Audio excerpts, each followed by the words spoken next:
வாழ்க்கையில் நீங்கள் மிகப்பெரிய தோல்வியாளராக இருக்கணும் அப்படின்னா நான் சொல்கிற டிப்ஸ் மட்டும் நீங்கள் ஃபாலோ பண்ணுங்க. என்னங்க எனக்கு ஒண்ணுமே புரியல. அதுதானப்பா எனக்கும் புரியல. இல்லை இன்னைக்கு வந்து தோல்வியாளராக நீங்கள் இருக்கிறீங்க அப்படின்னா நான் சொல்கிற டிப்ஸை வந்து நீங்கள் ஆல்ரெடி ஃபாலோ பண்ணிட்டு இருக்கிறீங்கன்னு அர்த்தம். காலையில் தயவுசெய்து சீக்கிரமாக எந்திரிக்கவே எந்திரிக்காதீங்க, லேட்டாக எந்திரிங்க. இப்போ எந்திரிச்சு என்ன பண்ண போகிறோன்னு சொல்லிட்டு யோசிங்க. பணத்தை தயவுசெய்து எப்போதுமே சேமிக்காதீர்கள் நம்மளே.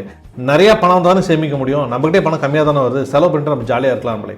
செலவுகளுக்கு ஒருபோதும் தயவுசெய்து திட்டமிடாதீர்கள்.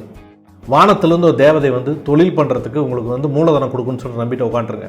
இல்லை அதே தேவதை வந்து ஏதாவது ஒரு வேலைக்கான அப்பாயின்மெண்ட் நம்ம கையில் கொண்டு வந்து கொடுக்குன்னு சொல்லிட்டு நம்பிக்கிட்டு இருங்க நண்பர்களே. தயவுசெய்து உங்களை சுற்றி இருப்பவர்களை பற்றி புகார் சொல்லிக்கிட்டே இருங்க. அது சரியில்லை, இது சரியில்லை, அவங்க சரியில்லை, இவங்க சரியில்லை, அதனால தான் நான் இப்படி இருக்கேன், இல்லைன்னா நான் பெரிய ஆள் ஆகிட்டு இருப்பேன்னு சொல்லிட்டு சொல்லிக்கிட்டே இருங்க நண்பர்களே. நீங்கள் சம்பாதிக்கிறதுக்கு மேலே 3 மடங்கு தயவுசெய்து செலவு பண்ணுங்க நண்பர்களே. இந்த மாதிரிலாம் நீங்கள் பண்ணிட்டு இருந்தீங்க அப்படின்னா வாழ்க்கையில் மிகப்பெரிய தோல்வியாளராக வருவீங்க. வாழ்த்துக்கள் உங்களுக்கு. நான் உங்கள் அஜய்குமார் பெரியசாமி. சேனலை ஃபாலோ பண்ணிக்கோங்க.